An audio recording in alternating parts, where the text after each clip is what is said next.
अदिति अभी भी लकी की ओर देख रही थी।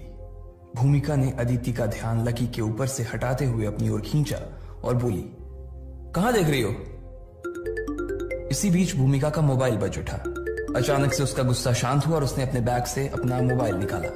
जैसे ही भूमिका ने अपने स्क्रीन पर वो नंबर देखा, वो और भी ज्यादा परेशान हो गई। वो अपनी जगह से खड़ी हुई और फोन उठाकर आगे जाते हुए बोली, अरे हाँ दीदी, अरे दीदी, जब फैमिली को आपकी एज की वजह से इतना प्रेशर फील नहीं हो रहा तो फिर आप अपने आप के ऊपर इतना बर्डन क्यों ले रही हो? हाँ हाँ, आपको हर टाइम इन चीजों के बारे में सोचकर इतना परेशान नहीं होना चाहिए। हाँ, मजे से जाओ, कहीं बाहर घूम के आओ, और अब मुझे फोन तभी करना जब आपकी जीवन में ना प्रॉब्लम जैसी कोई प्रॉब्लम आए, ठीक है? भूमिका ने कहा और फोन काट दिया। उसके चेहरे पर उसका तनाव साफ दिख रहा था और उसी तनाव के साथ वो फिर से अदिति के पास आकर बैठ गई थी। क्या हो गया? अदिति ने भूमिका के घुटने पर हाथ रखते हुए कहा, अरे कुछ नहीं यार, वही मेरी पंजाब वाली कजिन, तुम्हें मालूम है ना, वो मुझसे बड़ी है।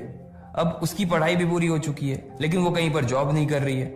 अब फैमिली उससे कह रही है कि या तो कोई जॉब कर ले या फिर शादी कर ले। भूमिका का चेहरा ये बात कहते ही लटक गया था। हाँ, तो इसमें इतनी टेंशन वाली क्या बात है? तुम्हारी कजिन तो काफी सुंदर है और इंटेलिजेंट भी, तो शादी तो उसकी कभी भी हो जाएगी। अभी अगर वो चाहे तो उसे कहीं जॉब कर लेनी चाहिए। अदिति ने मुस्कुराते हुए कहा, अरे वो दिक्कत नहीं है यार, उसे अभी भी शादी करने में थोड़ी ना कोई दिक्कत है। वो चाहे तो आज ही शादी कर ले। लेकिन एक तो मुझे ये समझ नहीं आता कि लोग शादी का इतना प्रेशर क्यों बनाते हैं। अब वो शादी करने को तो रेडी है, लेकिन वो ये देखना चाहती है कि मैं किससे शादी करती हूँ। अब तुमने तो उसके फोटोज देखे हैं ना, वो सुंदर है, लेकिन इतनी भी कोई खास नहीं है कि कोई बड़ी कंपनी का मालिक उसका हाथ थाम ले। भूमिका ने कहा और फिर आगे की बात कहने में उसने लकी को घूरा और बोली, अब यार वो ऐसे फटीचर से तो शादी कर नहीं सकती ना। जैसे ही उसने ये बात कही, बाहर किसी कार के हॉर्न बजने की आवाज आई। वो हॉर्न 2 बार बजा था। भूमिका ने कोर्ट के बाहर लगी जाली के पार देखा तो वहां एक काले रंग की गाड़ी खड़ी थी और उसमें से एक बॉडी बिल्डर दिखने वाला लड़का बाहर निकल आया था। ईशान, तुम? भूमिका ने उत्साहित होते हुए कहा। फिर वो अपनी जगह पर खड़ी हुई और ईशान की ओर हाथ हिलाते हुए उसकी ओर दौड़ पड़ी। जैसे ही भूमिका के मुंह से बाकी लड़कियों ने उसका नाम सुना, वो सब भी ईशान की गाड़ी के पीछे दौड़ गई। अरे कैप्टन, तुमने ये गाड़ी कब खरीद ली? अरे ये तो ऑडी A4 है। ईशान की बास्केटबॉल टीम के एक साथी ने उसकी गाड़ी पर हाथ फेरते हुए कहा। ईशान ने काला चश्मा लगाया हुआ था। उसने सिर्फ उसके साथी की तरफ देखा और बिना कुछ कहे सिर्फ अपनी गर्दन को हाँ में हिला दिया। ईशान भाई तो तब से कार चला रहे हैं जब से वो 2nd ईयर में थे। वैसे ईशान भाई, ये कितनी की पड़ी? एक लड़की ने पूछा। ईशान ने इस सवाल पर अपना चश्मा उतारा और बोला, अरे ये कोई ज्यादा महंगी नहीं है, सब कुछ मिलाकर बस 56 लाख। मैं तो इसे सब तब तक ही चलाऊंगा जब तक यूनिवर्सिटी में पढ़ रहा हूं। यहां से निकलते ही मैं इससे भी ऊंची वाली एक गाड़ी खरीदूंगा। उधर भूमिका और उसकी टीम की बाकी लड़कियां भी ईशान के पीछे पागलों की तरह भागने लगी थी। तो अदिति और लकी ने सोचा कि उन्हें भी जाकर देखना चाहिए कि वहां ऐसा आखिर हो क्या रहा था। दोनों साथ में उठे और दरवाजे से बाहर आने लगे। कौन है ये? अदिति ने लकी से पूछा। ये ईशान है, यहाँ की बास्केटबॉल टीम का कैप्टन। काफी अमीर परिवार से, विक्रांत से 10 गुना ज्यादा टर्नओवर होगा इसके पिता की कंपनी का। लकी ने ईशान की ओर देखते हुए अदिति से कहा, ईशान, हम एक बार अपनी नई गाड़ी में जरा रजौरी गार्डन तक तो घुमा कर लाओ, हम भी तो इसमें बैठकर दिल्ली देखें। भूमिका ने खिसिया कर मुस्कुराते हुए ईशान से कहा। उसकी आंखों में ईशान को देखते ही चमक आ गई थी और वो ललचाई नजरों से उसे घूरे जा रही थी। इधर ईशान का जलवा ऐसा था कि उसकी टीम के एक खिलाड़ी ने अपनी जेब से सिगरेट निकाल कर ईशान के लिए जला दी थी और फिर उसे थमा दी। ईशान ने उसमें से एक पफ लिया और भूमिका की ओर देखते हुए बोला, कोई दिक्कत नहीं है, चलो अभी घुमा कर आते हैं तुम्हें रजौरी। ईशान ने कहा और भूमिका की ओर देखकर मुस्कुराने लगा। जैसे ही भूमिका ने उसके मुंह से ये बात सुनी, उसे शर्म सी आ गई और उसके गाल मारे शर्म के सेब जैसे लाल हो गए। उसे देखकर ईशान को भी हंसी आ गई थी। उसने अपने सिगरेट से एक और पफ लिया और भूमिका को इस तरह से शर्माते हुए देखने लगा। भले ही ईशान को अपने पिता से यह कार खरीदवाने में काफी वक्त लगा था, लेकिन वो जानता था कि उसे इतना वक्त भूमिका को इसमें घुमाने में नहीं लगने वाला था। ईशान उन लड़कों में से नहीं था जो लड़कियों को सिर्फ घुमा कर ही छोड़ देता था। लड़की चाहे भूमिका हो या कोई और, उसे उसके साथ आगे बढ़ने में कोई गुरेज नहीं था। इधर भूमिका ने उसकी गाड़ी की फ्रंट सीट का दरवाजा खोला और गाड़ी की मखमली सीट पर बैठ गई। उसने पीछे की सीट पर अपनी उन 2 सहेलियों को बैठा लिया था जिनसे उसे कोई खतरा नहीं था। अब वो यही सोच रही थी कि आखिर तीसरा जन कौन हो जिसे पीछे की सीट पर बैठाया जाए। इतने में उसने देखा कि विक्रांत भी वहीं पर खड़ा था। उसने भूमिका और ईशान की ओर मुस्कुराते हुए देखा और बोला, कैप्टन, आप ऐसे ऐसे अकेले ड्राइव पर जा रहे हो तो फिर हम लोग क्या करेंगे? ये गलत बात है। चीयर लीडर टीम यहाँ है तो बास्केटबॉल वाली टीम भी यहीं पर है ना। नई गाड़ी की पार्टी तो बनती है, क्यों ना हम आज दोनों टीमों का साथ में गेट टुगेदर कर लें? अच्छा ऐसा, तो ऐसा करते हैं कि तुम लोग दिल्ली दरबार पहुंचो, ऑर्डर कर दो, मैं इन लोगों को थोड़ा इधर उधर घुमा कर लाता हूं और फिर हम लोग साथ में डिनर करते हैं। ईशान ने अपनी नई गाड़ी की मक्खन जैसी स्टीयरिंग को पकड़ते हुए कहा। जब ईशान और विक्रांत आज की पार्टी की प्लानिंग कर रहे थे तभी भूमिका अदिति को ढूंढ रही थी। वो हर बार की तरह इस बार भी थोड़ी सी लेट ही थी। अरे चलना जल्दी, क्या है जो इतनी धीरे धीरे आ रही है? जल्दी आ जा, हम लोग आज डिनर के लिए दिल्ली दरबार जा रहे हैं, चल जल्दी आ। भूमिका ने अपना हाथ हिलाते हुए उससे कहा। अदिति भूमिका का इशारा देखते हुए कार की ओर बढ़ने लगी थी। रुको, लकी को भी बुला के लाती हूं, अदिति ने लकी की ओर देखते हुए कहा। वो उन सब लोगों से थोड़ा सा दूरी पर और दूरी बनाकर ही खड़ा था। अदिति साफ देख पा रही थी कि लकी इन सब लोगों से अलग था, बहुत ही अलग। अगर ये सब तेल थे तो लकी पानी। लकी हमारे साथ चलने की सोच भी नहीं सकता बहन। तुझे पता है दिल्ली दरबार में पर पर्सन क्या चार्जेस हैं? अगर उसे पैसा देना पड़ा ना तो उसे वहीं पर हार्ट अटैक आ जाएगा। भूमिका ने लकी के ऊपर फप्ती कसते हुए कहा। हाँ, जिन जगहों पर बैठकर हम लोग खाते हैं ना, उसने वो जगह ना अपनी जिंदगी में कभी देखी नहीं होगी, एक और लड़की ने कहा। और तुम उसके कपड़े तो देखो, उसके साथ साथ चलने में तो हमें भी शर्म आ जाएगी। इसलिए बेटर यही है कि तुम उसे यहीं से टाटा बाय बाय कर लो और हमारे साथ चलो, एक और लड़की ने भूमिका की बात का समर्थन करते हुए कहा। चाहे फुटबॉल वालों की टीम हो या फिर चीयर लीडर्स की टीम, वो लोग लकी का मजाक उड़ाने, उसकी टांग खींचने का कोई मौका नहीं छोड़ते थे। वो उसके साथ खाना तक खाना पसंद नहीं करते थे। उन लोगों के लिए लकी का उसके आसपास होना सिर्फ एक मजाक से ज्यादा और कुछ नहीं था। अदिति लेकिन उसके बारे में ऐसी कोई बात नहीं करना चाहती थी। वो उन लोगों की बातों को सुनकर समझ गई थी कि बाकी लोग लकी से कितनी नफरत करते थे, और अगर ऐसे में लकी को अपने साथ चलने के लिए कहती तो बाकी लोगों को बुरा लग सकता था। लकी खुद भी अपनी वजह से उनका मन खराब नहीं करना चाहता था। वो देख पा रहा था कि अदिति उसे अपने साथ ले जाना चाहती थी, लेकिन उन दोनों के बीच में ढेर सारे लोग खड़े थे जिन्हें नजरअंदाज नहीं किया जा सकता था। इसलिए अदिति गाड़ी में बैठ गई, लेकिन लकी वहीं खड़ा रह गया। भूमिका ने उसे अदिति की ओर देखते हुए देखा तो उसे गुस्सा आ गया और उसने शीशा नीचे करते हुए कहा, हमारे बैग और हमारे बाकी के सामान अलमारी में रख देना, ध्यान रखना उसमें से कुछ छूट न जाए। भूमिका ने कहा और फिर से गाड़ी का शीशा चढ़ा लिया। गाड़ी आगे बढ़ गई और अदिति की नजरें पीछे लकी पर ही चिपकी रह गई। लकी ने भी उसे कुछ दूर तक तो देखा और फिर वो अपनी जेब में हाथ डालकर वापस बास्केटबॉल कोर्ट की ओर बढ़ने लगा। जैसे ही वो कोर्ट के अंदर दाखिल होने वाला था तभी उसका फोन बजा। फोन की दूसरी तरफ काशीनाथ जी थे। लकी सर, रुस्तम डांगी का भी फोन आया था। उसने कहा है कि चिंता करने की कोई जरूरत नहीं है, मामला निपट चुका है। अच्छा ठीक है, लकी ने कहा और अपना फोन रख दिया। उसके परिवार की पहुंच बहुत दूर दूर तक थी। अभी 1 घंटे पहले ही उसने काशीनाथ जी को फोन किया था और इतनी सी देर में उसका काम भी हो गया था। लेकिन उसे पता था कि कोयल तक ये बात पहुंचने में थोड़ा सा वक्त लगने वाला था। लगभग शाम को 6 बजे के करीब जब सब सामान समेट कर लकी जॉगिंग करने लगा था तब उसके फोन पर अमित का फोन आया। अमित की आवाज से ही लग रहा था कि वो बहुत खुश था। भाई कहाँ है तू? मैं तुझे कैसे बताऊं कि क्या हो गया है यार? अमित ने कहा, मैं ग्राउंड पर हूं यार, जॉगिंग कर रहा हूं और मुझे पता है कि कोयल का मैटर सॉल्व हो गया है। लकी ने अमित को एक और झटका देते हुए कहा। जैसे ही अमित ने उसके मुंह से यह खबर सुनी उसके पैरों तले जमीन खिसक गई। उसका मुंह खुला का खुला रह गया और उसने उधर से कहा, अरे भाई तुझे कैसे पता? सच में यही हुआ है। अभी 20 मिनट पहले ही कोयल के पापा का फोन आया और उन्होंने कहा कि चिंता की कोई बात नहीं है, मैटर सॉल्व हो गया है। लेकिन तू बता ना, तुझे कैसे पता चला? अरे यार, मुझे तेरी आवाज से पता चल गया पगले। अगर मैटर सॉल्व नहीं हुआ होता तो तू इतना खुश थोड़ी होता। लकी ने इधर से मुस्कुराते हुए कहा, हाँ अब यार ये भी बात सही है। चल अब तू जल्दी से काके पर आ जा। कोयल कह रही है कि उसकी तरफ से आज ट्रीट है, हम पहुंच चुके हैं, तू भी जल्दी आ जा। अमित ने कहा। लकी दौड़ते दौड़ते रुक गया। और अपनी आस्तीन से अपना पसीना पोंछते हुए उसने कहा, नहीं यार, तुम लोग मजे करो, मैं नहीं आ रहा। वो नहीं चाहता था कि फिर से उसे देखकर कोयल का मन खराब हो जाए।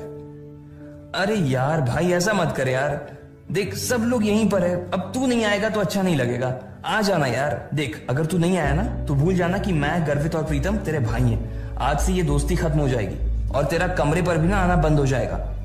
अमित ने सिर्फ इतना ही कहा और इससे पहले कि लकी कुछ कह पाता, अमित ने फोन काट दिया। लकी असमंजस में फंस चुका था।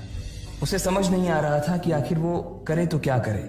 कुछ देर सोचने के बाद उसे लगा कि उसे नहीं जाना चाहिए, इसलिए उसने अपना फोन निकाला और अमित को मना करने के लिए फोन करने लगा। लेकिन अमित ने उसका फोन काट दिया और थोड़ी देर बाद उसके फोन पर मैसेज आया जिसमें अमित ने लिखा, कोई बहाना नहीं चलेगा भाई, तुझे आना ही पड़ेगा। जैसे ही लकी ने उसका ये मैसेज पढ़ा तो वो और भी ज्यादा मुसीबत में फंस गया। लकी मैदान में खड़ा खड़ा इसी उहापोह में फंसा हुआ था कि आखिर कोयल से मिलने के लिए और उसकी खुशी में शामिल होने के लिए उसे जाना चाहिए या नहीं। हालांकि उसके खुश होने के पीछे का कारण खुद लकी ही था, लेकिन वो अपने मुंह से ये सब नहीं बताना चाहता था। उसने एक बार और अपना मोबाइल फोन देखा, उस पर अमित का वही मैसेज उसकी स्क्रीन पर दिखाई दे रहा था। चलो दोस्त के लिए थोड़ी और बेइज्जती ही सही, लकी ने अपने आप से कहा और फिर मैदान से बाहर निकल आया। इधर कोयल अपने बाकी दोस्तों के साथ काके पर आ चुकी थी। उसके साथ एक ही टेबल पर 10 लोग बैठे हुए थे। दिशा, मानसी, रोशनी के अलावा भी कोयल के कुछ एक दोस्त थीं जो आज वहां नजर आ रही थी। वही अमित के साथ गर्वित और प्रीतम भी थे। कोयल के साथ उसका एक और दोस्त तन्मय भी वहीं पर बैठा हुआ था। देखने से वो सभी कोयल के पुराने दोस्त लग रहे थे। कुछ देर बाद लकी भी वहां पहुंच गया था। जैसे ही लकी वहां पहुंचा, उसने सबसे पहले कोयल को देखा।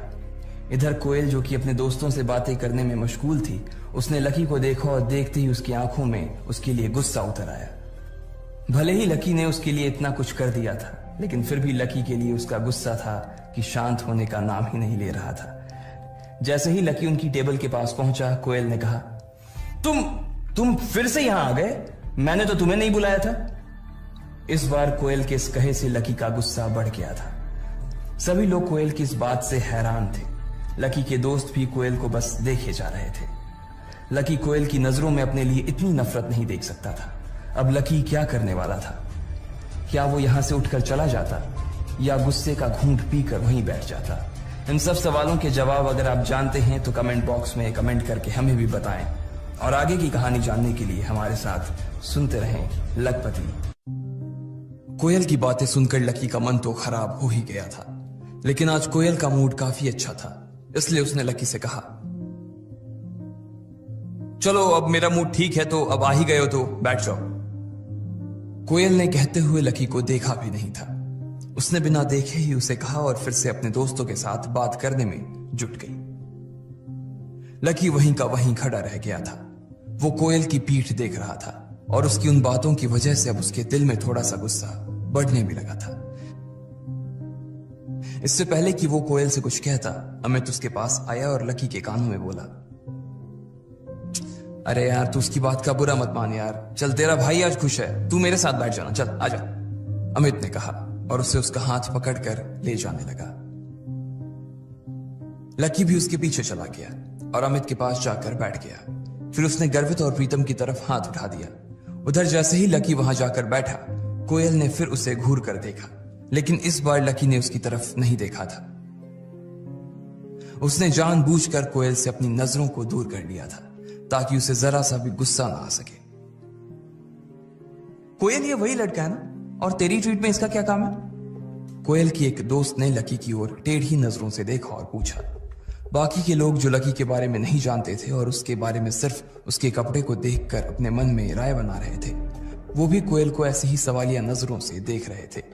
जब कोयल ने देखा कि सारी नजरें उसकी ओर घूम गई थी, तो उसने लकी के बारे में बताना शुरू करते हुए कहा, ये भाई बहुत ही कमाल के इंसान है। इनसे बड़ा अजूबा ना आपको पूरी दिल्ली में कहीं भी देखने को नहीं मिलेगा। कल सुबह ये पैसे निकालने के लिए बैंक में गए। पता है कौन से bank? New city bank. New city bank का नाम सुनते ही उन सब लोगों के मुंह खुले के खुले रह गए थे। ऐसा नहीं था कि उन्होंने कभी इस बैंक का नाम नहीं सुना था। बात सिर्फ इतनी सी थी कि लकी का हुलिया देखकर कोई सपने में नहीं सोच सकता था कि ये आदमी न्यू सिटी बैंक भी जा सकता है। इससे पहले कि कोई कुछ कहता, कोयल ने अपनी बात पूरी करते हुए कहा, और वहां जाकर ये मैनेजर से कह रहे हैं कि मुझे पैसे निकालने हैं। मैनेजर ने इससे पूछा, आपका कार्ड कहां है? तो इन भाई साहब ने बोला कि मेरे पास तो कोई कार्ड ही नहीं है। कोयल का इतना कहना हुआ कि वहां बैठे कुछ लोगों के चेहरे पर हंसी आ गई।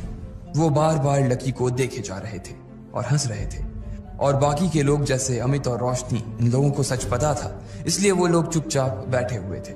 थोड़ी ही देर बाद वेटर ने ऑर्डर सर्व कर दिया था, और इस दौरान लकी सिर्फ अमित, गर्वित और प्रीतम से ही बात कर रहा था।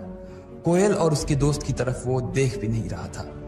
प्लेट में एक पकौड़ा उठाते हुए कोयल ने जोर से कहा, और फिर पता है उसके बाद क्या हुआ? लायन ग्रुप का सीईओ क्रांति रायजादा, मोहित रायजादा का बाप, सीधा मेरे पिताजी के ऑफिस आया और मेरे पापा के सामने हाथ जोड़कर उसने माफी मांगी है। इसे कहते हैं जैसे को तैसा।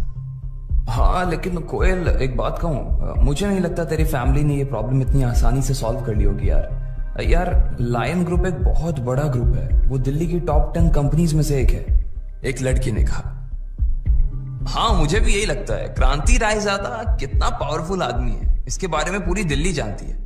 उसके तेवर किसी से भी छुपे नहीं है यार। एक बार अगर वो किसी की बैंड बजाने की सोच लेता है ना, तो फिर वो इतनी आसानी से सामने वाले को छोड़ता नहीं है। वो चाहे तो किसी भी कंपनी को गायब करवा दे, और तेरे पापा ने उसे इतनी आसानी से हरा दिया, ये मुझे कुछ हजम नहीं हो रहा यार। एक और लड़के ने कहा, हाँ हो सकता है कि इसमें किसी और का भी हाथ हो। एक और लड़के ने कहा। कोयल उन सब लोगों की बातें सुनकर चिढ़ गई थी। उसे लग रहा था कि सब लोग उसकी इस जीत को उस तरह से नहीं देख रहे थे, इसलिए उसने भी जोश जोश में कहा, हाँ तो तुम क्या मेरे पापा को कोई छोटा मोटा आदमी समझते हो? मेरे पापा के आगे ना क्रांति रायजादा जैसे 10 आदमी भी पानी भरते हैं। वो चाहे तो एक झटके में मोहित और उसके बाप को हमारी कंपनी के गेट पर गार्ड की नौकरी पर रख सकते हैं। मेरे पापा के आगे वो जीरो है। फिर भी तुम लोगों को विश्वास नहीं हो रहा ना कि ये उन्होंने किया या नहीं? तो चलो मैं तुम्हारे सामने उन्हीं से पूछ लेती हूँ। फिर कोयल ने अपने पर्स में से अपना फोन निकाला और उसके पिता का नंबर मिलाया। फिर उसने फोन का स्पीकर भी चालू कर दिया, ताकि जो भी बात कर रही थी उसे उसके बाकी दोस्त भी सुन पाए। 4 घंटे जाने के बाद ही उसके पिता ने फोन उठाया, और फोन उठाते ही कोयल ने उनसे सीधा सवाल पूछ लिया, पापा आपने इस मैटर को सॉल्व करने के लिए बाहर से किसी की मदद ली थी क्या? यह कहते ही कोयल को एहसास हुआ कि वो जिन शब्दों का इस्तेमाल कर रही थी वो गलत थे। लकी उसे सस्पेंस में फंसा देखकर खुश हो रहा था। आज सुबह ही उसके पिताजी ने जब उसे फोन किया था तो फोन पर खूब खरी खोटी सुनाई थी। उन्होंने उसे कहा था कि उसे देखकर किसी भी आदमी से उलझना चाहिए, और साथ ही उन्होंने यह भी कहा था कि वो क्रांति रायजादा जैसे आदमी का कुछ नहीं बिगाड़ सकते थे। लेकिन अब कोयल अपने ही जोश के जाल में फंस चुकी थी। फिर भी उसे लगा कि हो सकता है कि उसके पिता को पहले ऐसी किसी आदमी के बारे में याद नहीं आया हो, और बाद में याद आ गया हो और उसी ने उनकी मदद कर दी हो। जब कोयल अपने मन में यह सब ख्याली पुलाव पका रही थी, तभी उधर से उसके पिता ने कहा, कोयल मैं कहां से किसी की मदद लेता? अगर मैं किसी की मदद ले पाता तो आज सुबह मैं ये क्यों कहता कि जाओ तुम्हें रात मोहित के साथ ही बितानी पड़ेगी। हाँ मैंने माना कि गुस्से में मैंने वो सब कहा था, लेकिन फिर भी मेरे पास कोई रास्ता नहीं था, उसके पिता ने कहा। लेकिन वो ये भूल गए थे कि उनकी ये बात ना सिर्फ कोयल बल्कि उसके दोस्त भी सुन रहे थे। कोयल का चेहरा अपने पिता के शब्दों को सुन लेने के बाद शर्म से लाल हो गया था। वो मन ही मन यही सोच रही थी कि इधर जब उसके दोस्त उन दोनों की बातों को सुन रहे थे, तो ऐसे में उसके पिता आखिर उसके बारे में ऐसी बात कैसे कर सकते थे? वो मोहित के साथ रात बिताने वाली बात को इतना जोर से कैसे बोल सकते थे? कोयल के चेहरे की चमक मानो उड़ गई थी, और वो तुरंत आगे की बात करने के लिए अपनी जगह से उठकर एक कोने में चली गई थी।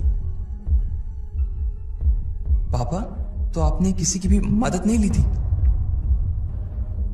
कोयल ने फिर से अपने पापा से पूछा। उसे अपने ही पिता की बात पर विश्वास नहीं हो रहा था। उसके पिता ने इधर फिर से कहा, अरे बेटा, अगर मैं इस मैटर में किसी की मदद ले पाता तो मैं फिर तुम्हें रात मोहित के साथ बिताने के लिए क्यों कहता? इस बात को दोबारा अपने पिता के मुंह से सुनना कोयल के लिए बर्दाश्त के बाहर हो गया था। उसने अपनी आंखें बंद की और फिर एक बार ऊपर की ओर देखते हुए बोली, पापा प्लीज, आप बार बार ये बोलना बंद करोगे या नहीं? अभी मैं अपने दोस्तों के साथ बैठी थी तब आपने ये बोला था। अब मैं कोने में आ गई थी फिर भी आप यही बोल रहे हो। पापा क्यों मेरी इज्जत की वाट लगा रहे हो? मेरे सारे दोस्त ये सब सुन रहे थे। क्या तुम्हारे साथ तुम्हारे दोस्त भी हैं? माफ करना, मुझे मालूम नहीं था। और मालूम भी कैसे होता? तुमने थोड़ी ना मुझे बताया कि तुम अपने दोस्तों के साथ हो। तुमको पहले बोलना चाहिए था ना। क्या तुम अपने फोन का लाउडस्पीकर बंद करके रखती? उसके पिता ने उसे उस ओर से उल्टा झाड़ते हुए कहा, अरे पापा ठीक है ना, अब आप क्या चाहते हो, मैं किसी गड्ढे में जाकर अपनी जान दे दूं? कोयल ने अपना ही सिर पकड़कर कहा। उसे लग रहा था कि उसे अपने पिता को इस बारे में पहले ही बता देना चाहिए था कि उसके सारे दोस्त उन दोनों की बातें सुन रहे थे। तब तक कोयल ये मान रही थी कि उसके पिता ने ही अपने किसी आदमी से बोलकर इस मैटर को सॉल्व कराया था। लेकिन अब क्योंकि अब सच सबके सामने आ गया था, इसलिए सबके सामने उसका पोपट होने वाला था। अरे कोयल सुनो, कहीं ऐसा तो नहीं कि इस मामले में तुम्हारे उस दोस्त ने हमारी मदद की हो? उसके पिता ने पूछा। मेरे दोस्त ने? कोयल ने अपने आप से कहा और फिर कुछ सोचने लगी। फिर उसने अपने बाकी के दोस्तों की ओर देखा जो टेबल पर बैठकर उसका इंतजार कर रहे थे। अचानक कोयल को लगा कि उसके पापा सही कह रहे थे। वैसे भी उसने दोपहर में प्रशांत को तो फोन किया ही था। मुझे लगता है कि तुम्हारे दोस्त की वजह से ही ये काम पूरा हो पाया है। तुम्हें अपने दोस्त को थैंक यू बोलना चाहिए और साथ में उसे ये भी कहना चाहिए कि मैं उसका ये एहसान जिंदगी भर नहीं भूलने वाला। आगे फ्यूचर में मैं उसके लिए वो सब करूंगा जो मेरे बस में होगा। कोयल के पापा ने गंभीर स्वर में कहा। हाँ ठीक है, मैं बोल दूंगी। चलो अभी मैं फोन रख रही हूं, बाय। उसे भी अब यही लग रहा था कि उसकी मदद और किसी ने नहीं बल्कि उसके दोस्त ने ही की थी। लेकिन अब जब उसके दोस्त ने ही उसकी मदद की थी तो फिर उसके पिता उसे इतना क्यों सुना रहे थे? जब वो अपनी बेटी को बचा नहीं सकते तो सुना भी नहीं सकते थे। जैसे ही कोयल फोन काटने वाली थी तभी उसके पिता ने फिर से कहा, अरे एक सेकंड रुको। मुझे तो लगता है जिस आदमी ने हमारी मदद की है उसका जुड़ाव ट्रेड यूनियन के अध्यक्ष चेतन मित्तल के साथ जरूर होगा। इस मसले को चेतन मित्तल के अलावा और कोई सॉल्व नहीं कर सकता। और जो आदमी चेतन मित्तल तक पहुंच सकता है वो कोई छोटा मोटा आदमी नहीं हो सकता। कोयल ने उनकी बातों का कोई जवाब नहीं दिया और फोन काट दिया। उसके दिमाग में अभी भी शक चल रहा था और उस शक के साथ वो टेबल की ओर बढ़ती जा रही थी। जब सब लोगों ने वो बात सुन ही ली थी तो सब लोग उस चीज के बारे में और भी जानने के लिए बेताब हुए जा रहे थे। आखिर कौन था वो इंसान जो चेतन मित्तल के इतने करीब पहुंच गया था और वो भी इतनी जल्दी? इधर कोयल के चेहरे के भाव बिल्कुल शांत हो गए थे। जो भी लोग उसे देख रहे थे वो भी उनके चेहरे को देख रही थी और आखिर में उसकी आंखें दिशा की ओर जाकर टिक गई। इनमें अगर कोयल के सबसे कोई करीब था तो वो दिशा ही थी। उसने मुस्कुराते हुए दिशा को देखा और बोली, दिशा, कौन था वो आदमी जिसने मेरी हेल्प की? दिशा ने जैसे ही उसके मुंह से ये सवाल सुना उसके होश उड़ गए। इधर लकी भी उसका ये बचकाना सा सवाल सुनकर उसके ऊपर हंस रहा था। उसे तो ये समझ में नहीं आ रहा था कि कोयल को ऐसा क्यों लग रहा था कि दिशा ने उसकी मदद की थी। कोयल की मदद किसने की थी इसके बारे में उसे तो कुछ पता ही नहीं था। इसलिए उसने ना तो अपना सिर हिलाया और मुस्कुराते हुए बोली, मेरे पास तो ऐसे किसी भी आदमी का कोई कांटेक्ट नहीं है जो इतने बड़े आदमी से निपट सके। ऐसे में तुम मेरे साथ मजाक क्यों कर रही हो कोयल? अच्छा ऐसा क्या? कोयल का चेहरा उसका जवाब सुनने के बाद थोड़ा सा लटक गया था। हाँ मैं सच कह रही हूं, तुम्हारी कसम, दिशा ने उसे विश्वास दिलाते हुए कहा। अब उसने अपनी नजर दिशा से मोड़कर मानसी की ओर घुमा ली थी। उसने मानसी से भी वही सवाल किया जो उसने दिशा से किया था और मानसी ने कहा, नहीं यार, मैं तो इस मैटर में तुम्हारी मदद कर पाने के बारे में सपने पे भी नहीं सोच सकती। हाँ मैंने फोन निकालकर कुछ लोगों को फोन तो जरूर किए थे, लेकिन मैं तो उन्हें फोन करने से पहले ही ये जानती थी कि उनसे बात करने का कोई फायदा ही नहीं था। वो तो मैंने ऐसे ही बस तुम्हारा मन रखने के लिए उन्हें फोन कर दिया था। कोयल को यहां भी निराशा ही हाथ लगी थी। फिर उसने रोशनी को देखा और इससे पहले कि वो रोशनी से यही सवाल कर पाती, रोशनी ने अपनी गर्दन हिलाते हुए कहा, यार मेरे घर वालों ने तो मुझे यही कहा था कि क्रांति रायजादा के मैटर में तो दिल्ली का मुख्यमंत्री भी नहीं बोल सकता। एक छोटा सा पार्षद बोलकर क्या उखाड़ लेगा यार। रोशनी की एक दूर के मामा पार्षद थे। अब उसके पास और कोई चारा नहीं बचा था, इसलिए उसने अमित को देखा और बोला, अमित क्या तुमने? इससे पहले कि वो आगे कुछ बोल पाती, अमित ने पहले ही ना में सिर हिला दिया था। फिर उसने गर्वित की ओर देखा। गर्वित ने कहा, देखो, ना तो मैंने और ना ही प्रीतम ने ये काम किया है। हम आज तो क्या आने वाले 100 सालों में इसे करने के सपने नहीं देख सकते। अब वहां पर सिर्फ एक ही आदमी रह गया था, लकी। कोयल लकी की ओर देख रही थी, लेकिन वो इस दुविधा में थी कि वो उससे सवाल करे या ना करे। उधर लकी भी उससे नजर बचाकर चुपचाप अपने खाने में ही मग्न था। वो कोयल के सवाल का जवाब नहीं देना चाहता था। क्या कोयल उससे भी वही सवाल पूछेगी? और क्या लकी उस सवाल का सच जवाब देगा? इन सवालों के जवाब अगर आप जानते हैं तो कमेंट बॉक्स में कमेंट करके हमें बताएं। और आगे की कहानी जानने के लिए सुनते रहें। कोयल जब बारी बारी से सब लोगों से पूछ चुकी थी कि आखिर उसकी मदद किसने की थी, तो अब आखिर में उसकी नजर लकी पर जाकर टिक गई थी। वैसे तो उसे लकी से कोई उम्मीद नहीं थी, पर क्योंकि उसने सब लोगों से पूछ लिया था, इसलिए वो सोच रही थी कि वो लकी से भी पूछ ही ले। उसने लकी की ओर देखा और लकी ने भी एक पल उसकी ओर देखकर अपनी नजर नीचे कर ली। अगर वो उससे पूछ भी लेती तो भी लकी का मन नहीं था कि वो अपने मुंह से कुछ बताए। लकी की नजर हटते ही कोयल ने अपने आप से कहा, तो फिर कौन है वो यार जिसने मेरी मदद की है? इतना कहते ही कोयल के कंधे झुक गए थे और उसने अपना सिर नीचे की ओर झुका लिया था। उसे समझ नहीं आ रहा था कि किसे जाकर थैंक यू बोले। थोड़ी देर की इस दिमागी उथल पुथल के बाद आखिरकार उसके दिमाग में एक नाम आया, प्रशांत। उसका नाम जुबान पर आते ही कोयल की आंखों में चमक आ गई थी और उसके कंधे फिर से सीधे हो गए थे। उसने आसपास देखा और पाया कि सिवाय प्रशांत के उसके बाकी सारे दोस्त तो यहीं मौजूद थे। तो इसका मतलब साफ था कि प्रशांत ने ही उसकी मदद की थी और साथ ही उसे यह भी याद था कि उसने प्रशांत को फोन भी किया था। कोयल ने तुरंत अपने पर्स में से फोन निकाला और प्रशांत का नंबर डायल किया। क्या सच में ये प्रशांत नहीं किया? लेकिन उसकी फैमिली का चेतन मित्तल से क्या कांटेक्ट होगा? जब कोयल अपने मन में इन्हीं सब सवालों से जूझ रही थी, प्रशांत ने फोन उठा लिया था। हेलो कोयल, कैसी हो? सब ठीक? प्रशांत ने उधर से भारी सी आवाज में पूछा। हाँ, मैं तो ठीक हूं। अच्छा प्रशांत, एक बात बताओ, क्या मोहित का मैटर सॉल्व करने में तुमने मेरी मदद की? कोयल ने सीधा सवाल किया और अपनी टेबल पर बैठे हुए लोगों को देखने लगी। देखो, जब तुमने मुझे फोन किया था तो मैंने अपने पापा को फोन किया था। मेरे पापा को पूरा केस बताया तो पापा ने बोला कि वो और चेतन मित्तल एक ही क्लास में पढ़ते थे और अब वो ट्रेड यूनियन के प्रेसिडेंट हो गए थे, तो वो इनसे बात करके देख सकते थे। लेकिन उसके बाद मेरी पापा से इस बारे में कोई बात नहीं हुई है, प्रशांत ने कहा। उसे लग रहा था कि कोयल उसे दोबारा फोन नहीं करेगी, लेकिन अब उसका फोन आ गया तो उसे अंदर ही अंदर थोड़ी सी शर्म आ रही थी कि उसने कोयल के मैटर में अपने पिता से बात नहीं की थी।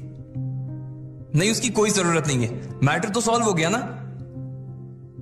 कोयल ने चहकते हुए कहा और आगे बोली। और मुझे पता है कि ये हुआ भी किसकी वजह से। प्रशांत, अगर तुम नहीं होते ना तो ये कभी नहीं हो पाता। मेरे पापा मुझे बता रहे थे कि कोई चेतन मित्तल जी से मिलने के लिए गया था। वो और कोई नहीं बल्कि तुम्हारे ही पापा होंगे। इसलिए thank you Prashant, thank you so much. Koyal ने कहा, मैटर सॉल्व हो गया हो तो इससे बड़ी और क्या बात हो सकती है, और इसमें तुम्हें मुझे भी थैंक यू बोलने की कोई जरूरत नहीं है। मैंने तो ऐसा कुछ किया भी नहीं है, प्रशांत ने कहा। अरे कैसे नहीं किया? जो भी किया तुमने ही तो किया। तुम खुद भी ये बात अच्छे से जानते हो कि लायन ग्रुप कितना पावरफुल ग्रुप है। अब अगर वो खुद मेरे पापा से माफी मांगने के लिए आगे आए हैं तो इसका मतलब चेतन मित्तल कोई बहुत बड़े आदमी होंगे। जब वो खुद चेतन मित्तल के सामने नहीं टिक सकते तो मेरे पापा और हमारी छोटी सी कंपनी की क्या बिसात है। इसलिए तुम्हें तो थैंक यू बोलना बनता है, कोयल ने कहा। अचानक से उसकी आंखों में वो डर फिर से उभर आया था जो दोपहर में उसे महसूस हो रहा था। अगर प्रशांत नहीं होता तो मोहित और उसके पिता ना जाने कोयल के साथ क्या कर बैठते। इसलिए वो प्रशांत और उसके पापा का दिल से शुक्रिया कह रही थी। उसकी आंखें फोन पर बात करते करते भर आई थी। अरे ऐसा कुछ नहीं है, तुम ऐसा मत सोचा करो, प्रशांत ने उधर से मुस्कुराते हुए कहा। एक काम करो ना प्रशांत, तुम सीधे यूनिवर्सिटी के पास काके पर आ जाओ। यहाँ हम सारे दोस्त बैठे हुए हैं, तुम आओ तो मैं तुम्हें पर्सनली थैंक यू भी बोल दूंगी और साथ ही तुम्हें एक बढ़िया सी ट्रीट भी दूंगी, कोयल ने कहा। अच्छा ऐसी बात है, चलो ठीक है, मैं थोड़ी देर में आता हूं। प्रशांत ने भी उसके ऑफर पर हाँ कर दी और उसकी हाँ सुनते ही कोयल का मन और ज्यादा खुश हो गया था। उसकी मुस्कान उसके चेहरे पर ऐसी चिपक गई थी जैसे मधुमक्खी अपने छत्ते से चिपक जाती है। इधर फोन रखने के बाद प्रशांत भी अपने आप को शीशे में निहार रहा था। कोयल की बात सुनकर उसकी छाती चौड़ी हो गई थी। लायन ग्रुप को मात देना इतने छोटे से लड़के के लिए एक बहुत बड़ी बात थी और वो जानता था कि वो इस किस्से को सुनाकर अपने दोस्तों से कितनी वाहवाही लूट सकता था। ढेर सारी लड़कियां उस पर मर सकती थी और उसके दुश्मन उससे नजर मिलाने की भी हिम्मत खो देने वाले थे। इधर जब कोयल के मुंह से बाकी के लोगों ने चेतन मित्तल का नाम सुना तो उनकी आंखें खुली की खुली ही रह गई। उन्हें एक बहुत बड़ा झटका लगा था। वो प्रशांत को जानते तो नहीं थे, लेकिन वो समझ गए थे कि अगर उसके पिता की दोस्ती चेतन मित्तल के साथ थी तो वो कोई बहुत बड़े ही आदमी थे। कोयल का कोई इतना अच्छा दोस्त भी था, इस बात की जानकारी ज्यादा लोगों को नहीं थी और जैसे ही उन्हें उसके बारे में पता चला उनका कोयल से जल जाना लाजमी था। उधर प्रशांत भी उसके दोस्तों के चेहरे देखने को बेताब था। उसने गहरे नीले रंग की शर्ट और हल्के नीले रंग की जीन्स पहन ली थी। उसके नीचे उसने अपने पसंदीदा लेदर के जूते पहने और फिर एक बढ़िया सा परफ्यूम लगाकर घर से बाहर आ गया था। अपनी बुलेट पर बैठने के लगभग 20 मिनट बाद ही वो यूनिवर्सिटी के पास काकी पर पहुंच गया था। जैसे ही वो नीचे उतरा तो कोयल ने उसकी ओर जोर से हाथ हिलाया और वो अपनी जगह पर से खड़ी हो गई। उधर प्रशांत ने भी कोयल की ओर देखकर हाथ हिलाया और फिर उसके आसपास बैठे लोगों के चेहरे देखने लगा। उनकी आंखों में उसके लिए जलन साफ नजर आ रही थी। उन लोगों को ऐसे सुलगता हुआ देखकर उसे भी और सुकून मिल रहा था। वो भी इसी यूनिवर्सिटी में पढ़ता था, लेकिन उसका कॉलेज दूसरा था। प्रशांत की लंबाई लगभग 6 फीट की थी। उसका बदन हल्का सा भरा हुआ और उसके बाल थोड़े बिखरे हुए थे। उसके चेहरे पर गर्मी की वजह से हल्का सा पसीना जम गया था। प्रशांत! कोयल जितनी खुशी के साथ हो सकती थी उतनी खुशी के साथ बोली और फिर उसके गले लग गई। इसके बाद उसने प्रशांत का हाथ पकड़ा और कहा, सबसे पहले तो तुम्हारा बहुत बहुत बहुत बहुत बहुत शुक्रिया कि तुम इतने मुश्किल टाइम में ना सिर्फ मेरे साथ खड़े रहे बल्कि मुझे सेफली बाहर भी निकाला। मैं सच बता रही हूं कि ना तो मैं और ना ही मेरे पापा कभी इस चीज को अपनी लाइफ में भूलेंगे। And trust me, we are there for you. जब भी तुम्हें जरूरत लगे तुम्हारी फ्रेंड तुमसे सिर्फ एक फोन कॉल की दूरी पर है। कोयल ने कहा और उसके हाथ को अपने हाथों में हल्के से दबा दिया। लकी ने यह दृश्य देखा तो उसके चेहरे पर मुस्कान तैर गई। उसे इस विडंबना पर हंसी आ रही थी, लेकिन वो जानता था कि उसकी हंसी बहुत से लोगों के दिल पर छुरी का काम कर सकती थी। इसलिए वो चुप रहा और अपनी प्लेट पर ध्यान देने लगा। उधर जैसे ही कोयल ने प्रशांत का हाथ दबाया तो प्रशांत उसके हाथ की तरफ देखने लगा। अब की बार उसने कोयल का हाथ थमा और चमकती हुई आंखों से उसकी ओर देखने लगा। उसकी आंखें कोयल की आंखों पर से हटने का नाम ही नहीं ले रही थी। उसने मुस्कुराते हुए कहा, कोयल बस करो, और कितनी थैंक यू बोलोगी। मेरे लिए यह सब करना कोई बड़ी बात नहीं थी और फिर जब तुम्हारी बात थी तो मैं अपनी जान पर भी खेलने के लिए रेडी था। कोयल को उसकी इस बात पर शर्म आ गई। वो थोड़ा सा हंसी और फिर शर्मा कर नीचे की ओर देखने लगी। इसके बाद वो और एक बार प्रशांत से गले मिली और उसे अपने साथ टेबल पर ले गई। जैसे ही सबने प्रशांत को टेबल की ओर आते हुए देखा तो ना चाहते हुए भी सब अपनी अपनी जगह पर से खड़े हो गए। प्रशांत का ऑरा ही ऐसा था कि वो लोग अपने आप को रोक नहीं पाए। सब लोगों ने अपने कांटे और चम्मच छोड़ दी सिवाय लकी के। उसने प्रशांत की ओर बस एक बार देखा, थोड़ा सा मुस्कुराया और फिर अपनी प्लेट की ओर देखने लगा। अमित और गर्वित उसे खड़े होने का इशारा भी कर रहे थे, लेकिन वो खड़ा नहीं हुआ। कोयल को पहले ही लकी के ऊपर बहुत गुस्सा आ रहा था और जब उसने ऐसी हरकत की तब तो वो उसके ऊपर फटने के लिए तैयार हो गई थी, लेकिन फिर उसने एक गहरी सी सांस ली और अपने आप को शांत कर लिया। वो प्रशांत के सामने अपना वैसा रूप दिखाकर अपना इंप्रेशन खराब नहीं करना चाहती थी। अरे आप सब मुझे देखकर खड़े क्यों हो गए? मैं यूनिवर्सिटी का कोई प्रेसिडेंट थोड़ी हूं। आप लोग बैठ सकते हैं प्लीज। प्रशांत ने भी मिलती हुई इज्जत के सामने कुछ ज्यादा ही बड़प्पन दिखाते हुए कहा। लकी को मन ही मन हंसी आ रही थी। एक तरफ तो वो था जिसे अपने हिस्से की इज्जत नहीं मिल रही थी और दूसरी तरफ ये था जो दूसरे की शादी में खुद दुल्हा बनकर घूम रहा था। जैसे ही प्रशांत ने ये कहा सभी लोग बैठ गए। उसकी बात सुनकर ही लोगों को ऐसा लग रहा था कि वो सच में कोई बहुत बड़ा आदमी था। आओ तुम मेरे साथ बैठो। कोयल ने फिर से प्रशांत का हाथ पकड़ने का एक बहाना ढूंढते हुए कहा और उसे अपने साथ अपने स्टूल पर ले गई। वैसे तो वो स्टूल 2 लोगों के हिसाब से ही बना था, लेकिन क्योंकि प्रशांत काफी हट्टा कट्टा और बड़े से डील डोले वाला आदमी था, इसलिए उसे एक स्टूल पर सिर्फ वही बैठ सकता था। अब उसके बैठ जाने के बाद कोयल के लिए जगह नहीं बची थी। अरे बाकी लोग थोड़ा थोड़ा सरको, रोशनी ने कहा और सब लोग थोड़ी थोड़ी जगह भी बनाने लगे। सब लोग पहले ही काफी चिपक कर बैठे हुए थे, इसलिए उनके खिसकने का कोई फायदा नहीं हुआ था। अब कोयल और प्रशांत को काफी फंसा हुआ महसूस हो रहा था। इसी बीच लकी चुपचाप अपना खाना खा रहा था। जैसे ही कोयल ने उसे देखा, तुरंत उसके दिमाग में एक ख्याल आया। वो लकी का शिकार करने के लिए तैयार हो गई थी और इसलिए उसने लकी की ओर देखते हुए कहा, लकी। जैसे ही लकी ने कोयल के मुंह से अपना नाम सुना, वो समझ गया था कि क्या आने वाला था। उसने जैसे ही अपनी नजर उठाई तो उसने देखा कि कोयल उसे घिन भरी नजरों से देख रही थी। उसकी आंखों को देखकर लकी ने पहले ही अपना कांटा रोक लिया था। वो कोयल का मुंह खुलने का इंतजार कर रहा था। इधर अमित और रोशनी भी एक दूसरे की ओर देख रहे थे और इससे पहले कि रोशनी कोयल से कुछ कह पाती, कोयल ने लकी से कहा, लकी, मेरे हिसाब से तुम फ्री हो गए होगे ना? वैसे भी तुम इनवाइटेड तो थे नहीं और उसके बाद भी तुम काफी कुछ खा चुके हो। फिर भी तुम्हें अगर भूख लग रही हो तो तुम्हारे लिए कुछ मैं पैक करवा देती हूँ। तुम अपने रूम पर जाओ और वहां पर जाकर आराम से खा लो। कोयल की बातें तो बहुत कड़वी थी, लेकिन वो इतना मुस्कुरा कर ये सब कह रही थी कि लोग समझ नहीं पा रहे थे कि वो लकी की बेइज्जती कर रही थी। रोशनी और अमित को तो बहुत बुरा लग रहा था, लेकिन वो भी इन सब में कुछ नहीं कर सकते थे। बाकी लोग जो अभी तक हंस रहे थे, बोल रहे थे, वो भी लकी को देखकर खामोश हो गए थे। कोयल की ऐसी बात सुनकर लकी का चेहरा उतर गया। उसे लग रहा था कि उसके दिल में किसी ने छुरा घोंप दिया था। उसे इस बात पर पछतावा हो रहा था कि आखिर उसने इस लड़की की मदद की ही क्यों थी। वो चाहता तो अभी 1 मिनट के अंदर इस पूरे खेल को सिर्फ एक चाल से पलट सकता था, लेकिन वो बाकी लोगों की तरह शो ऑफ नहीं करना चाहता था। कोयल ने वो दिन नहीं देखे थे जिन्हें लकी अभी जी कर आ रहा था, इसलिए कुछ पलों के गुस्सों के बाद उसके चेहरे पर मुस्कान आ गई थी। उसने अपना सिर हाँ में हिलाया और अपना कांटा प्लेट में रखकर टिश्यू से अपना हाथ पोंछकर वहां से उठकर बाहर जाने लगा। लकी के लिए यह किसी जहर के घूंट से कम नहीं था।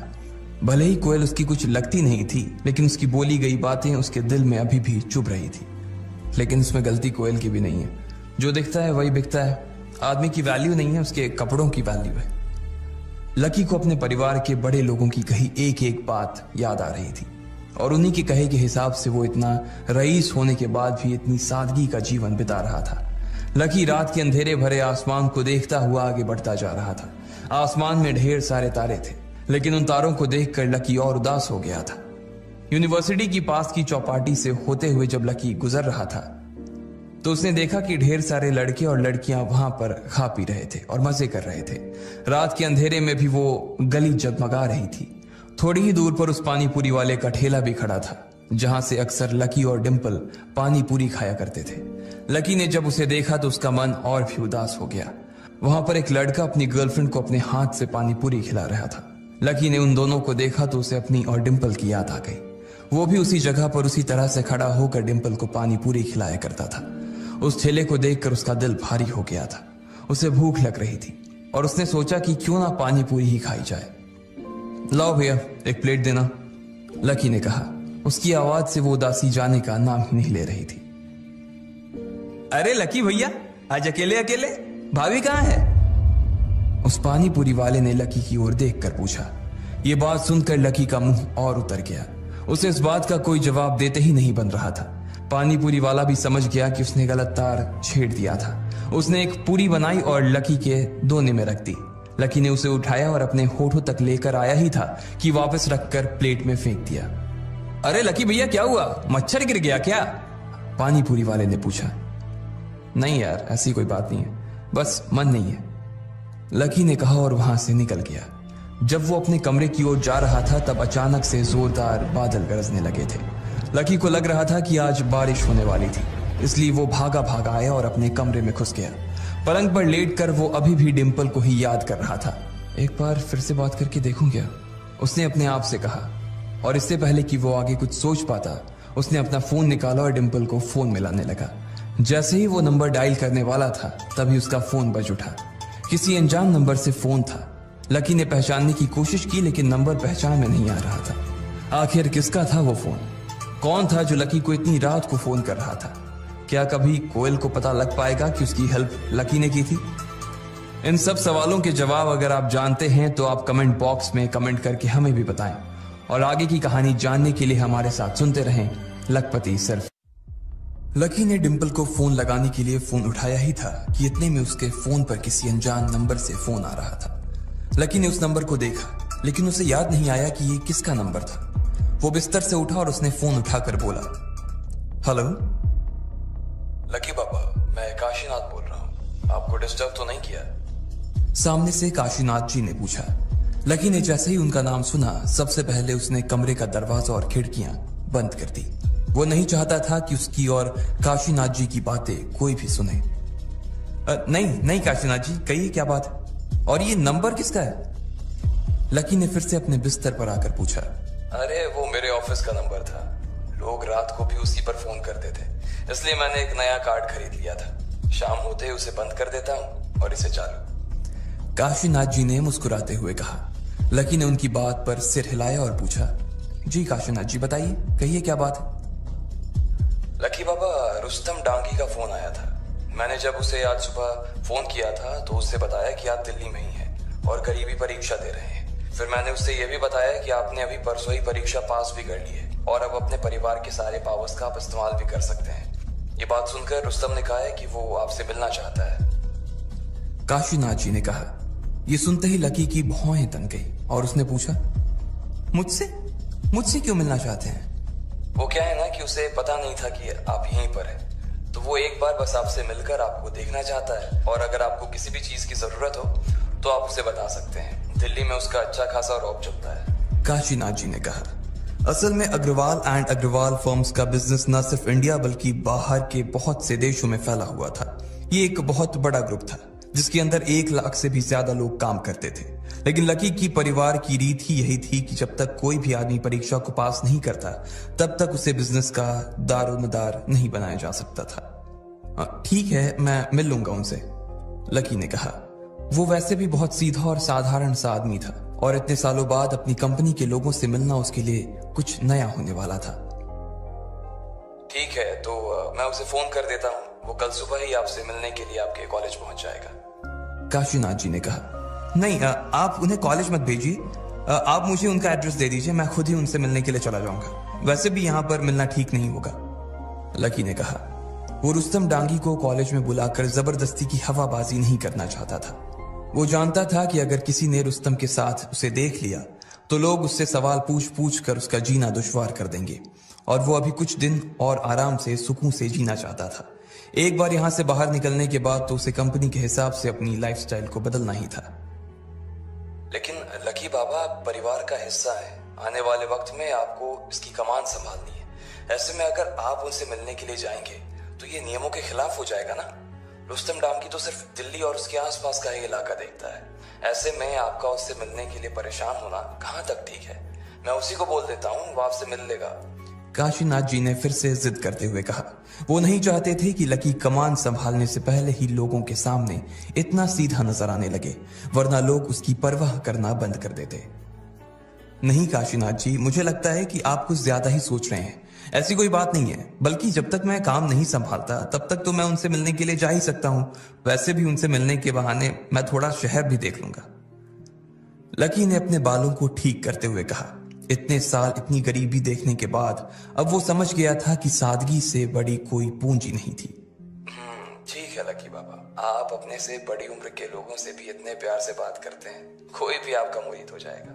इसलिए आप चिंता मत कीजिए, मैं रुस्तम को बोल दूंगा कि आप खुद उससे मिलने के लिए आ रहे हैं। काशीनाथ जी ने कहा। ठीक है काशीनाथ जी, लकी ने कहा और फोन काट दिया। जैसे ही उसने फोन रखा और वो खिड़कियों को खोलने के लिए बाहर जा ही रहा था, इतने में फिर से काशीनाथ जी का फोन आया। हेलो लकी बाबा, रुस्तम कह रहा था कि वो गोल्डन मेंशन होटल में कल लंच के लिए जाने वाला है, तो आप भी लंच के लिए उसके साथ जा पाएंगे या मैं जगह बदलवा दूं? काशीनाथ जी ने कहा, नहीं कोई दिक्कत नहीं है, उससे कहना कि मैं 1 बजे के आसपास वहां पहुंच जाऊंगा, लकी ने कहा। उसके बाद उसने फोन रखा और सारे खिड़की दरवाजे खोलकर अपने पलंग पर लेट गया। जैसे ही वो अपने बिस्तर पर आया, डिंपल की यादों ने फिर से उसे घेर लिया था। आज कहने को उसके पास सब कुछ था, वो डिंपल को सब कुछ दे सकता था जो वो चाहती थी, लेकिन फिर भी डिंपल उसके साथ नहीं थी। लकी को अपने लिए नहीं बल्कि डिंपल के लिए बुरा लग रहा था। वो सोच रहा था कि अगर उसने परीक्षा को कुछ दिन पहले ही पार कर लिया होता तो आज शायद डिंपल उसके साथ होती। उसने फिर से अपना फोन उठाया और डिंपल का नंबर निकालने लगा। लेकिन मैं क्या कहूं उससे, लकी ने अपने आप से पूछा। जब काफी देर तक उसे कोई जवाब नहीं मिला तो उसने फोन को वापस रख दिया और अपनी आंखों को बंद करके लेट गया। लकी को कब नींद आ गई उसे पता नहीं चला। जब थोड़ी देर बाद उसे कमरे में किसी के आने की आवाजें सुनाई दी, तब उसकी नींद खुली और उसने देखा कि अमित, प्रीतम और गर्वित वापस आ गए थे। वो तीनों आपस में कुछ बातें कर रहे थे और बातों में वो इतना मशगूल थे कि वो भूल गए थे कि लकी अपने बिस्तर पर सो रहा था। यार, ये प्रशांत एक नंबर का गधा आदमी निकला यार। खाना खाने के बाद उसे गाना गाने की क्या जरूरत थी? साले ने पूरे खाने का टेस्ट ही खराब कर दिया। गर्वित ने उसके ऊपर बरसते हुए कहा। हाँ, और लाड साहब यहां तक भी नहीं माने। भाई, पता है कि जब बारिश हो रही है तो मत जाओ ना, लेकिन इतनी बारिश में कोयल को पीछे बिठाकर पूरे देश में अपनी बुलेट से पटाखे फोड़ने हैं, हद है। प्रीतम ने कहा और बोतल में से पानी पीने लगा। हाँ ठीक है, अब और कितनी गालियां दोगे उसे? पूरे रास्ते इतनी गालियां दी, पेट नहीं भरा? उधर देखो, लकी सो रहा है, इसलिए उसे परेशान मत करो। अमित ने कहा और लकी की ओर देखने लगा। उसकी आंखें आधी खुली और आधी बंद थी। गर्वित और प्रीतम फ्रेश होने के लिए चले गए और अमित भी अपना तौलिया लेकर उनके पीछे पीछे हो लिया। अगले दिन जब सुबह हुई तो आसमान काफी साफ नजर आ रहा था। कल की बारिश के बाद कैंपस, सड़कें और मैदान सब धुल चुके थे। जिस हिसाब से पानी भरा हुआ था उसे देखकर तो यही लग रहा था कि बारिश पूरे रात ही चली थी। दूसरी और तीसरी क्लास के ब्रेक के बीच जब लकी ने थोड़ी देर सुस्ताने के लिए अपना सिर बेंच पर टिकाया ही था कि अमित भागा भागा उसकी क्लास में घुसा और लकी को झटकते हुए उठाते हुए बोला, लकी, कोयल के साथ गड़बड़ हो गई। अच्छा, अब क्या हो गया उसके साथ? पास बैठे ही गर्वित ने कहा। प्रीतम, जो कि अमित की ओर देख रहा था, उसने उसके मजे लेते हुए कहा, अबे तेरा डिपार्टमेंट ना रोशनी की प्रॉब्लम झेलने का है, कोयल की नहीं। इस बात पर लकी और गर्वित भी मुस्कुरा दिए। अबे तू 2 मिनट चुप रह, अमित ने कहा और लकी की ओर देखकर बोला, भाई कोयल कल रात को बाइक से गिर गई। अमित ने कहा, हाँ तो इसमें कौन सी नई बात है? बात तो तब होती जब कोयल जी बाइक पर बैठकर कार में से गिर जाती। प्रीतम ने फिर से कोयल का मजाक उड़ाते हुए कहा। अमित ने उसे घूर कर देखा, लेकिन इस बात पर तो उसे और भी ज्यादा हंसी आ गई थी। एक पल हंसने के बाद गर्वित ने पूछा, लेकिन वो गिरी कैसे? अबे यार, कल रात को बहुत तेज बारिश हो रही थी। अब वो और प्रशांत जोश जोश में बाइक पर दिल्ली नापने निकल गए। बस थोड़ी देर में उनकी बाइक कहीं पर फिसली और मैडम गिर गई। अमित ने कहा, अच्छा, तो फिर उसे बचाने कौन आया? चेतन मित्तल?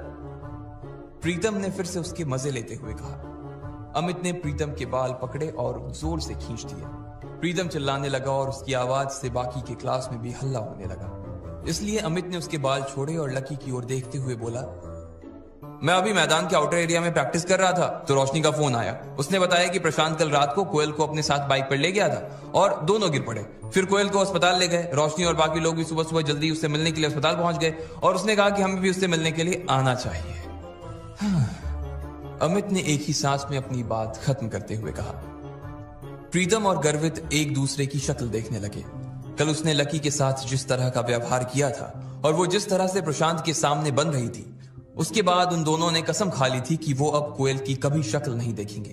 लेकिन इससे पहले कि वो अमित को ना कर पाते, अमित अपनी जगह से खड़ा हुआ और उन दोनों के कंधे पर हाथ रखते हुए बोला, चलो हम लोग भी उसकी खबर लेकर आते हैं। भाई, आखिर उसने हमें कल ट्रीट दी थी यार। भले ही उसकी जुबान कैसी भी हो, लेकिन उसका मन अच्छा है। अमित ने कहा और अपनी नजर नीचे कर ली। उसे मालूम था कि इस बात पर उसके तीनों दोस्त उसे बहुत गालियां देने वाले थे। अच्छा चलो भाई, अब नमक खाया है तो फर्ज भी अता करना ही पड़ेगा, प्रीतम ने कहा और अपनी बेंच पर से उठ गया। गर्वित भी उसके पीछे पीछे खड़ा हो गया। तीनों बाहर निकलने को ही थे कि अमित ने लकी को देखा। वो अभी भी वहीं पर बैठा कुछ सोच रहा था। क्या हुआ भाई, तू नहीं आ रहा क्या? अमित ने पूछा। नहीं यार, तुम लोग जाओ, मैं नहीं जाऊंगा। अगर मैं आया ना तो उसकी तबीयत मेरी शक्ल देखकर और खराब हो जाएगी, लकी ने चुटकी लेते हुए कहा। वो उसके न आने के पीछे का असली कारण उन तीनों को नहीं बताना चाहता था। अमित भी उसकी बात समझ गया था, इसलिए उसने दोबारा नहीं पूछा और प्रीतम और गर्वित को अपने साथ लेकर निकल गया। इधर जैसे ही वो लोग कॉलेज से बाहर निकले, उसके थोड़ी ही देर बाद लकी भी बाहर आ गया था। उसने कॉलेज से थोड़ी दूर जाकर अपने लिए एक टैक्सी बुलाई और सीधा होटल गोल्डन मैंशन के लिए निकल गया। जब ड्राइवर ने लकी के मुंह से होटल गोल्डन मैंशन का नाम सुना तो वो चौंक गया। जिस हिसाब से उसने कपड़े पहने थे, ड्राइवर को तो लग रहा था कि उस हिसाब से तो लकी सिर्फ वहां खाने का सपना ही देख सकता था। होटल गोल्डन मैंशन दिल्ली की सबसे बड़े होटल में से एक था।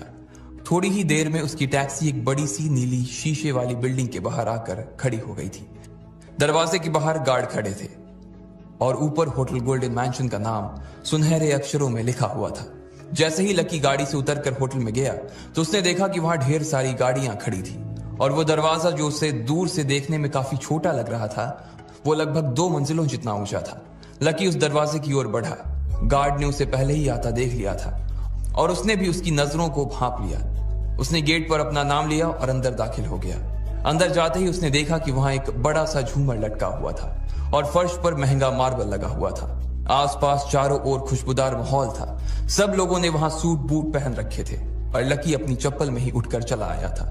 वो बिना इधर उधर की चकाचौंध पर ध्यान दिए सीधा लिफ्ट की ओर चला गया। उसने अपना फोन निकाला और देखा, उसमें लिखा था कि उसे कमरा नंबर 888 में जाना था। लकी ने फिर से अपना फोन जेब में रखा और जैसे ही वो लिफ्ट का दरवाजा बंद करने के लिए बटन दबाने ही वाला था कि उसने देखा कि एक सुंदर सी लड़की उसकी दिशा में बढ़ती चली आ रही थी। वो उसे हाथ से लिफ्ट को रोकने का इशारा भी कर रही थी। लकी ने बटन पर से तो अपना हाथ हटा लिया था, लेकिन वो उस लड़की पर से अपनी नजर नहीं हटा पा रहा था। वो वाकई बला की खूबसूरत थी। जैसे जैसे वो पास आई, लकी ने देखा कि उसका चेहरा गोल और पलके बड़ी बड़ी थी। उसकी शक्ल से ही वो काफी उत्साह में नजर आ रही थी। उसने नीले रंग का ब्लेजर पहना हुआ था और नीले रंग की ट्राउजर। उसके गले में एक छोटा सा डायमंड का नेकलेस भी था। वो लड़की लिफ्ट में घुसी और लकी से थोड़ी सी दूरी पर जाकर खड़ी हो गई। लकी भले ही उसका चेहरा नहीं देख पा रहा था, लेकिन उसकी नजर उस पर से हटने का नाम ही नहीं ले रही थी। एक्सक्यूज मी, तुम्हारा प्रॉब्लम क्या है? घूर क्यों रहे हो? उस लड़की ने लकी को फटकारते हुए कहा। नहीं, कुछ नहीं, आई एम सॉरी। लकी ने अपनी नजर नीचे करते हुए कहा, लेकिन उसकी नजर बाज आने का नाम ही नहीं ले रही थी और वो वापस उसकी गर्दन पर टिकी जा रही थी। लकी अब उसकी कमर तक आते बालों को देख रहा था। क्या देख रहे हो? नॉनसेंस, लड़की ने फिर से पलट कर कहा। उसे एहसास हो गया था कि लकी की नजरें अभी भी उसी के ऊपर टिकी हुई थी। इस बार उसकी आवाज सुनकर लकी के दिल की धड़कन बढ़ गई थी। उसकी सांसें तेजी से ऊपर नीचे होने लगी थी और अचानक ही उसे एहसास हुआ कि उसकी नाक में से खून बहना शुरू हो गया था। लकी ने जोर से सांस खींची और अपना सिर ऊपर की ओर उठा लिया। लड़की ने उसे इस तरह देखा और बोली, ओह शिट, तुम्हारे होठों पर खून लगा हुआ है। रुमाल नहीं है क्या? साफ करो इसे। उस लड़की ने नाक भौं सिकोड़ते हुए कहा। इससे पहले कि लकी अपनी जेब से रुमाल निकालता, उसे अपनी नाक में खुजली सी महसूस हुई और अगले ही पल छींक आ गई। इससे पहले कि वो अपने हाथ से अपने नाक को ढक पाता, सामने खड़ी लड़की की सफेद शर्ट पर उसके थूक के कुछ छींटे लग चुके थे। ओह माय गॉड, तुम! लड़की ने अपनी शर्ट पर लगे धब्बे को देखा तो उसका दिमाग खराब हो गया। आई एम सॉरी, लकी ने हड़बड़ाते हुए कहा और अपनी जेब से रुमाल निकाला और उसकी शर्ट पर लगे खून को पोंछने लगा। लेकिन इसी बीच लकी का हाथ गलती से लड़की के सीने पर चला गया। लकी को भी इस बात का एहसास हो गया था कि जल्दबाजी में उससे गलती हो गई थी और वो लड़की भी उसे घूर कर देख रही थी। तुम्हारी इतनी हिम्मत कैसे हुई, साले ठरकी कहीं के? लड़की ने गुस्से में कहा और लकी को पीछे की ओर धक्का दे दिया। लकी की पीठ पर चोट लगी और इतने में लिफ्ट भी रुक गई। वो लड़की उसे गुस्से से देखी जा रही थी। नहीं, मुझसे गलती, मैं तो बस खून। इससे पहले कि लकी आगे कुछ कहता, वो लड़की जोर से चिल्लाने लगी, सिक्योरिटी, सिक्योरिटी! ये सुनते ही लकी के कान खड़े हो गए थे। उसने देखा कि 2 गार्ड भागे भागे उसकी ओर आ रहे थे। उन 2 गार्ड्स को आते हुए देखकर वो घबरा गया था। अब आगे क्या होने वाला था?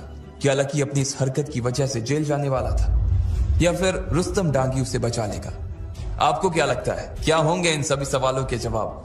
कमेंट बॉक्स में कमेंट करके जरूर बताएं और सभी सवालों के जवाब को जानने के लिए सुनते रहिए लखपति।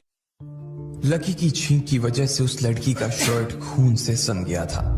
सफेद रंग के सूती शर्ट के ऊपर खून के धब्बे गिरकर फैल गए थे, लेकिन लड़की के मन में मलाल इस बात का नहीं था कि उसकी शर्ट पर खून फैल गया था। उसे मलाल इस बात का था कि लकी ने उसके साथ छेड़खानी की थी। इससे पहले कि लकी उसे अपनी ओर से कुछ समझा पाता, उस लड़की ने सिक्योरिटी को बुला लिया था। लिफ्ट खड़ी थी और वो लड़की लिफ्ट के बाहर आ गई थी। लकी भी उसे समझाने के लिए उसके पीछे पीछे बाहर आ गया था, लेकिन तब तक 2 गार्ड उसकी दिशा में आए और उसे पकड़ लिया। क्या हुआ मैडम, क्या बात है? एक गार्ड ने उस लड़की से पूछा। वो देख पा रहा था कि उस लड़की का शर्ट खून से सन गया था और उसके चेहरे पर घबराहट साफ नजर आ रही थी। इस आदमी ने मेरे साथ बदतमीजी की है। पहले तो इसने जानबूझकर मेरी शर्ट पर छींका, जिसकी वजह से मेरी शर्ट खराब हो गई, और फिर इसने अपने रुमाल से मेरे शर्ट को साफ करने के बहाने मेरे साथ छेड़खानी की है। जैसे ही लड़की ने अपनी बात खत्म की, उन दोनों गार्ड ने लकी को घूर कर देखा। ऊपर से नीचे तक देखने पर उन्होंने पाया कि लकी की शक्ल तो शरीफों जैसी ही थी, लेकिन उसका हुलिया इस बात की गवाही दे रहा था कि वो कितना बड़ा बदमाश था। क्या रे, बहुत लड़कियां छेड़ रहा है, कहां से आया है तू, और घुसने किसने दिया तेरे को अंदर? एक गार्ड ने उसकी बाजू को कसकर पकड़ा। लकी को समझ नहीं आ रहा था कि वो क्या करे। सुनिए, आप गलत समझ रही हैं। मैं कोई बदमाश नहीं हूं और ना ही मैं आपके साथ कोई बदतमीजी कर रहा था, लेकिन जैसे ही आपने मुझे डांटा, मुझे अपनी गलती का एहसास हो गया था। वो तो अचानक पता नहीं कैसे मेरी नाक से खून निकल आने लगा और फिर उसमें ईचिंग हुई और मुझे छींक आ गई। आप जैसा समझ रही हैं वैसा आदमी नहीं हूं मैं। इससे पहले कि लकी अपनी बात पूरी कर पाता, उस लड़की ने बीच में ही उसकी बात को काटते हुए कहा, अच्छा, ऐसा सोच भी मत लेना कि तुम इंग्लिश बोलकर बच जाओगे। जो तुमने किया है ना, उसके बाद तुम बच नहीं पाओगे। मैं अभी पुलिस को कॉल करूंगी और फिर वो तुम्हें अपनी भाषा में समझाएंगे। जैसे ही उस लड़की ने पुलिस का नाम लिया, लकी के साथ साथ दोनों गार्ड के भी कान खड़े हो गए। वो ये देख पा रहे थे कि लड़की को बहुत गुस्सा आ रहा था और पुलिस के पास जाने का उसका अधिकार भी था, लेकिन उन्हें डर इस बात का था कि अगर वो पुलिस को बुलाती तो उनके होटल की बहुत बदनामी हो सकती थी। इसलिए एक गार्ड ने तुरंत मोर्चा संभाला और लकी को उसके सामने जोर से हिलाते हुए बोला, अरे मैडम, ऐसे सड़क छाप पॉकेट मार आदमी के लिए पुलिस क्यों बुलाना? हम इसे तो हम ही ठीक कर देंगे, क्यों सुरेश? पहले गार्ड ने अपने साथ वाले गार्ड को इशारा किया और उसने लकी की ओर अपना डंडा ताना ही था कि इतने में लड़की बोली, नहीं, आप लोग इससे टच भी नहीं करेंगे। आप सिर्फ इसे पकड़ कर रखिए, मैं अभी पुलिस को बुलाती हूं, वो इससे निपटेगी। उस लड़की ने कहा और अपने पर्स में से फोन निकाला और वो फोन मिलाने ही वाली थी कि इतने में फिर से उस गार्ड ने कहा, अरे मैडम, क्यों पुलिस को परेशान कर रही हो? हम है ना, हम भी उतना ही अच्छा धोते हैं जितना पुलिस धोती है। दूसरे गार्ड ने कहा और फिर उसने लकी के सिर पर डंडा तान दिया। इतने में लकी चिल्लाया और बोला, नहीं, अब मैडम नहीं, मैं पुलिस को बुलाऊंगा और मामला सिर्फ पुलिस तक नहीं, कोर्ट तक जाएगा। मैं इनके ऊपर डिफेमेशन का केस करूंगा, मैं इनके ऊपर हरासमेंट का केस करूंगा, और तुम दोनों में से किसी ने भी मुझे हाथ लगाया तो तुम दोनों भी अंदर जाओगे। इसलिए छोड़ो मुझे राइट नाउ। लकी ने चिल्लाते हुए कहा। उस जैसे आदमी से इतनी बड़ी धमकी सुन लेने के बाद तो उनके होश ही उड़ गए थे। वो दोनों घबराए हुए एक दूसरे को देख रहे थे। वहीं लकी और उस लड़की की आंखों का गुस्सा शांत होने का नाम नहीं ले रहा था। अब क्या करें? पहले गार्ड ने कहा। मैनेजर को बुला, दूसरे ने कहा। पहले ने तुरंत अपनी जेब से वॉकी निकाला और चालू किया। लकी और वो लड़की दोनों ही उस गार्ड को देखने लगे। इससे पहले कि मैनेजर लाइन पर आता, एक साथ लकी और उस लड़की का फोन बज उठा। हेलो, जी हाँ सर, मैं होटल आ गई हूँ, लेकिन सर एक बदतमीज आदमी की वजह से मेरे कपड़े खराब हो गए हैं। लड़की ने लकी को घूर कर देखा और कहा, हाँ मैं भी आ रहा हूँ, बस एक मैडम है, उन्हें थोड़ी सी मिसअंडरस्टैंडिंग हो गई है, वो शॉर्ट आउट कर रहा हूँ, बस आ ही रहा हूँ उसको करके। लकी ने कहा और दोनों ने एक वक्त में ही फोन रखा। लड़की के लिए अब वहां रुकना और इस बहस में पड़ना बहुत भारी हो गया था। उसकी एक बहुत जरूरी मीटिंग थी और उसके लिए वो लेट हो रही थी। इसलिए लड़की ने लकी को देखा और बोली, आज तुम्हें मेरी मीटिंग ने बचा लिया, लेकिन तुम चिंता मत करो, मीटिंग हो जाने के बाद मैं तुम्हें बताऊंगी कि मैं कौन हूं। उस लड़की ने सिर्फ इतना कहा और लकी का एक फोटो खींच लिया। इससे पहले कि वो अपना चेहरा ढक पाता, उसकी आंखों के सामने फ्लैश चमक चुका था। लड़की ने फोन अपने पर्स में डाला और वहां से निकल गई। लकी ने उसे देखा और फिर अपनी शर्ट ठीक की। दोनों गार्ड अभी भी वहीं खड़े थे। लकी ने एक से पूछा, ये रूम नंबर 888 किस तरफ है? उसका सवाल सुनते ही उस गार्ड का मुंह खुला का खुला रह गया था। उसने बड़ी बड़ी आंखों से लकी को देखा और पूछा, आपको 888 में जाना है? लकी ने हाँ में गर्दन हिलाई। सर 888 उस तरफ है, उस गार्ड ने इशारे से बताया और लकी अपनी दाई ओर मुड़कर आगे बढ़ने लगा। जैसे ही वो जाने वाला था, वो गार्ड पीछे से बोला, सॉरी सर, मुझसे गलती हो गई सर। लकी ने उस गार्ड को देखा और फिर अपने कंधे मुचका दिए। उसे समझ नहीं आ रहा था कि वो आदमी अभी उसके ऊपर डंडा चलाने वाला था। अचानक उससे वो माफी क्यों मांग रहा था? जब लकी को कुछ समझ नहीं आया तो वो अपना सिर घुचाते हुए वहां से निकल गया। इधर रूम नंबर 888 में उसके आने की तैयारियों ने जोर पकड़ रखा था। ढेर सारे लोग पहले से उसके इंतजार में वहां आकर खड़े हो गए थे। एक 50 साल का आदमी भी दरवाजे पर खड़ा था। उसने बढ़िया सा सूट पहना हुआ था और वो होटल गोल्डन मैंशन के मैनेजर से बात कर रहा था। सब तैयार है ना? मैनेजर ने उसकी बात सुनी और बोला, जी सर, आप चिंता ना करें, जैसा आपने बोला था वैसा का वैसा हमने सारा अरेंजमेंट करके दिया है। रुस्तम सर ने जो भी लिखवाया था वो सभी लंच के लिए बनवाया गया है। रुस्तम सर तो वैसे भी हमारे लिए बहुत खास हैं, उनके आने भर से ही हमें बहुत अच्छा लगता है। ठीक है, हमारे गेस्ट आने वाले हैं तो आप जरा, उस आदमी ने कहा और जनरल मैनेजर उसका इशारा समझ गया। वहां से वो निकल चुका था। जैसे ही मैनेजर वहां से निकला, वो लड़की वहां आकर खड़ी हो गई। ये वही लड़की थी जिसके लंबे लंबे बाल थे और जिसने नीले रंग का ब्लेजर पहना हुआ था। उसने जब रुस्तम डांगी को देखा तो वो सीधा भागकर उसके पास गई और बोली, सॉरी सर, एक्चुअली मैं थोड़ा लेट हो गई हूं, वो क्या है ना। इससे पहले कि वो लड़की आगे कुछ बोल पाती, डांगी ने उसकी बात को बीच में काटते हुए बोला, उधर बैठ जाओ, तुम्हारी किस्मत आज अच्छी है कि लक्ष्मण सर अभी तक आए नहीं। अगर वो पहले पहुंच गए होते तो आज तुम्हारी वजह से मेरा सारा इंप्रेशन खराब हो जाता। वो लड़की उसकी ओर देखकर मुस्कुराई और शर्मिंदगी से एक कोने में जाकर बैठ गई। इधर रुस्तम डांगी खुद दरवाजे के बाहर खड़ा होकर लकी के खाने का इंतजार कर रहा था। उसे बहुत बेचैनी हो रही थी। जैसे ही उसने घूमकर अपनी दाईं ओर देखा तो उसने पाया कि एक लड़का ऐसे ही साधारण से कपड़ों और चप्पलों में उसकी ओर चला आ रहा था। रुस्तम उसे देखते ही समझ गया था कि ये कोई और नहीं बल्कि लकी ही था। वो तुरंत उसकी दिशा में आगे बढ़ा और उसने सामने झुकते हुए उसका अभिवादन करते हुए बोला, आइए लक्ष्मण सर, आइए, मैं रुस्तम डांगी। लकी ने उनकी ओर देखा और मुस्कुराकर उनसे हाथ मिलाने लगा। इसके बाद रुस्तम के पीछे पीछे वो कमरा नंबर 888 में दाखिल हो गया। लकी ने देखा कि वहां पर जो लोग बैठे थे वो दिल्ली के सबसे बड़े लोगों में से कुछ थे। उनकी शक्लें और उनकी कपड़े ही उनकी सारी कहानी बयां कर रहे थे। ये सब लोग वो हैं सर जो हमारी कंपनी अग्रवाल एंड अग्रवाल के लिए काम करते हैं, सारे टॉप ऑफिशियल्स हैं, रुस्तम ने कहा और फिर लकी को सबसे मिलवाते हुए बोला, ये हमारे अग्रवाल परिवार के सबसे बड़े बेटे लक्ष्मण लाल अग्रवाल। आपका स्वागत है सर, सभी लोगों ने एक ही सुर में कहा। उस लड़की ने जैसे ही लकी को वहां खड़ा देखा तो उसका परिचय सुना तो उसके पैरों के नीचे से जमीन खिसक गई। उसने अपने बुरे सपने में भी ये नहीं सोचा था कि उसके ऊपर खून छींकने वाला कोई और नहीं बल्कि उसके बॉस का भी बॉस होगा। आज तो उस लड़की को नींद ही नहीं आने वाली थी। उसे ऐसा लग रहा था कि उसका ब्लड प्रेशर बढ़ गया था और उसका दिल कभी भी धड़कना बंद कर सकता था। इधर लकी ने भी इतनी भीड़ में उस लड़की को दूर से ही देख लिया था। उसे भी इस बात की उम्मीद नहीं थी कि उन दोनों की मुलाकात इतनी जल्दी और इस कमरे में होने वाली थी। लकी को अपने जहन में सिर्फ एक बात ही याद आ रही थी कि वक्त बदलते देर नहीं लगती। लकी ने बाकी लोगों से नजरें मिलाने से पहले एक बार और उस लड़की को देखा। उसे मालूम था कि वो थोड़ा सा बदतमीज हो रहा था, लेकिन वो जानता था कि अब की बार वो लड़की उसके देखने से भी उसे कुछ नहीं कहने वाली थी। लेकिन अगले ही पल लकी को लगा कि वो कुछ गलत कर रहा था और इसलिए उसने अपनी नजर उस लड़की से हटाकर बाकी के लोगों पर टिका दी। प्लीज आप लोग सब बैठ जाइए प्लीज, लकी ने बहुत ही शांत स्वर में कहा। सर आप भी प्लीज बैठिए, रुस्तम ने कहा और लकी को उस लड़की के पास ही लगी सीट पर बैठाने के लिए ऑफर कर दिया। उसके हाथ का इशारा देखते ही लकी के मन में ढेर सारे सवाल उभरने लगे थे।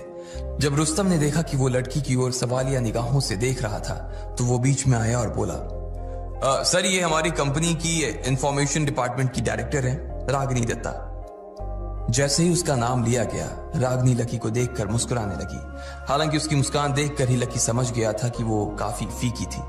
उसमें लकी के लिए काफी घबराहट थी, लेकिन अब ऐसी कड़वाहट देखने की लकी को आदत हो चुकी थी, इसलिए उसे इस चीज से कोई फर्क नहीं पड़ रहा था। सर आप जरा सबसे पहले इसे चखिए, ये मैंने खुद अपने हाथों से आपके लिए बनाया है। रुस्तम ने लकी के सामने एक प्लेट पर कश्मीरी पुलाव परोसते हुए कहा। अच्छा, लकी ने कहा और एक चम्मच से उस प्लेट में रखी डिशेस का थोड़ा सा हिस्सा लेकर अपने मुंह में डाल दिया। जैसे ही उसका जायका उसके मुंह में घुला, लकी का दिल कुतुब मीनार पर चढ़ गया था। उसने बहुत सालों बाद इतना कुछ अच्छा खाया था। खाना पेट के अंदर चला गया था, लेकिन उसका जायका उसके मुंह में ही रह गया था। लकी के चखने के बाद जब बाकी के लोगों ने भी उसे चखा तो उनके मुंह में रुस्तम की करछी सी छाप उभर आई। जायका ऐसा घुला कि सबके मुंह से बाहर निकल गया। उसके बाद तो जमकर लोगों ने खाना खाया कि पूछो मत। ऐसा लग रहा था कि सब लोग पिछले जन्म से ही भूखे चले आ रहे थे। खाने के आगे सब लोग अपने ओहदे, अपने पद, अपने पते, अपने जात और अपना नाम तक भूल गए थे। इतना जमकर खाना खाया गया कि किसी की बर्तन के अंदर कुछ भी बाकी नहीं रह गया था। लकी ने भी आज न जाने कितने दिनों बाद जमकर खाया था। सालों के बाद आज उसका पेट फुल हो गया था। सर आपका हो गया या कुछ और मंगवाऊं? रुस्तम ने प्यार से पूछा। वो लकी को देखकर ही समझ गया था कि आज उसे खाने में मजा ही आ गया था। नहीं, मेरा पेट तो भर गया है, लकी ने कहा। ठीक है सर, आइए, तो मैं आपको आराम करवाने के लिए थोड़ी देर रेस्ट हाउस में ले जाता हूं, रुस्तम ने कहा। वो भी लकी की इस जमीन से जुड़े एटीट्यूड से काफी इंप्रेस हो गया था। उसे लग रहा था कि रातों रात ढेर सारी दौलत मिल जाने के बाद लकी के पैर जमीन पर टिकने वाले नहीं थे। लेकिन जब उसने लकी को देखा और इतनी देर में जितनी भी बार उससे बात की, तो उसने यही पाया कि लकी जड़ों से जुड़ा हुआ नौजवान था। वो कोई हवा में उड़ने वाले लड़कों में से नहीं था जो अपने साथ अपना सब कुछ उड़ा देते थे। लकी जड़ों का आदमी था, इसलिए सब कुछ जोड़े रखता था। नहीं, उसकी कोई जरूरत नहीं है, लकी ने शर्माते हुए कहा। उसे दोपहर में सोने की आदत नहीं थी। उधर रागिनी ने जब लकी को ऐसे शर्माते देखा तो उसे हंसी आ गई। उसे लग रहा था कि इतना बड़ा आदमी होने के बाद भी लकी काफी क्यूट था। लकी के मना करने के बाद सब लोग वहीं बैठ गए थे और लकी की ओर देख रहे थे। लकी ने टेबल पर रखी प्लेटों को देखा और कुछ सोचने लगा। इसके बाद उसने अपना फोन निकाला तो देखा कि 1:30 बज गए थे। जैसे ही लकी ने घड़ी में टाइम देखा, सब लोग चौंक गए। उन्हें ऐसा लग रहा था कि उनसे कोई गलती हो गई थी। तभी लकी बेचैन हो रहा था। रुस्तम को भी ऐसा ही लग रहा था और उसने तुरंत लकी से पूछा, क्या हुआ सर? कुछ दिक्कत है क्या? आपको खाना अच्छा नहीं लगा? नहीं यार, ऐसी बात नहीं है, खाना तो बहुत अच्छा था, मैंने पेट भर खाया। लेकिन मैं बस आपसे ये रिक्वेस्ट करना चाह रहा था कि अगर आपके पास ये खाना और थोड़ा बचा हो तो पैक कर दीजिए, मैं इसे अपने दोस्तों को भी खिलाना चाहता हूँ, लकी ने कहा और रुस्तम की ओर देखने लगा। रुस्तम को और बाकी लोगों को समझ नहीं आ रहा था कि वो लकी की इस बात का क्या जवाब दें। वो सब एक पल में ही उसकी सादगी पर फिदा हो गए थे। रागिनी की भी सारी नाराजगी एक ही झटके में खत्म हो गई थी। लकी यहाँ बैठा भी अपने दोस्तों के ही बारे में सोच रहा था। इससे बड़ी बात और क्या हो सकती थी। लेकिन रुस्तम के लिए एक दिक्कत हो गई थी, खाना खत्म हो चुका था और खाना जिन खास मसालों से बना था वो भी उतने ही थे। अब आगे क्या होगा? क्या रुस्तम लकी को खाना पैक करने के लिए हाँ कर पाएगा या वो लकी को मना कर देगा? वो लकी जिसने अपने दोस्त को पेट भर पानी पूरी भी नहीं खिलाई थी, क्या वो अपने दोस्त को इतना अच्छा खाना खिला पाएगा? क्या लकी की इस सादगी का लोग फायदा उठाएंगे? आपको क्या लगता है, क्या होंगे इन सभी सवालों के जवाब? कमेंट बॉक्स में कमेंट करके जरूर बताएं।